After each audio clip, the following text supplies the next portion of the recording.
Bonjour.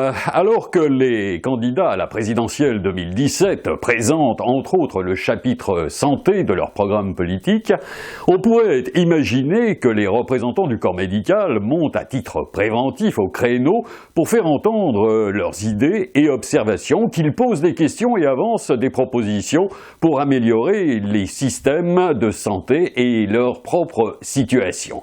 Or, jusqu'à présent, ces derniers se montrent particulièrement silencieux, qu'ils relèvent du secteur public comme du secteur privé. La plupart des professionnels de santé savent en effet pouvoir s'appuyer chez nous sur un véritable sésame, clé d'accès aux consultations, prescriptions et soins dont bénéficie chaque Français, mais aussi étranger résidant régulièrement en France. Mais au rythme où vont les choses, le système de santé Made in France pourrait bien arriver en fin de vie. Car si la sécurité sociale finance plus des 3/4 des dépenses de santé qui augmentent de 2 à 3% par an sans que les recettes suivent, cette part tend à diminuer au profit des complémentaires, mutuelles et assurances privées. Or, face au vieillissement de la population et ses problèmes récurrents, à l'augmentation de la pauvreté, à la flambée des prix de certains médicaments, à la montée en puissance des maladies chroniques nécessitant la prise en charge de soins de longue durée, le remède visant à remettre d'aplomb le système d'assurance maladie reste à l'état embryonnaire.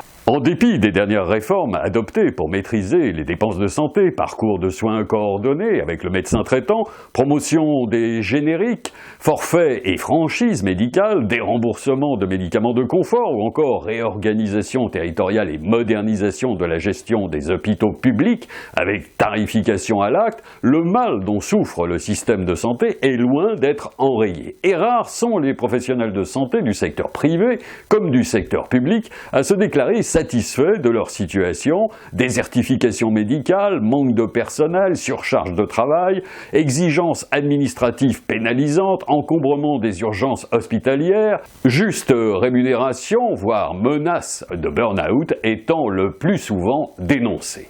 Voilà pourquoi les candidats sont attendus au point S.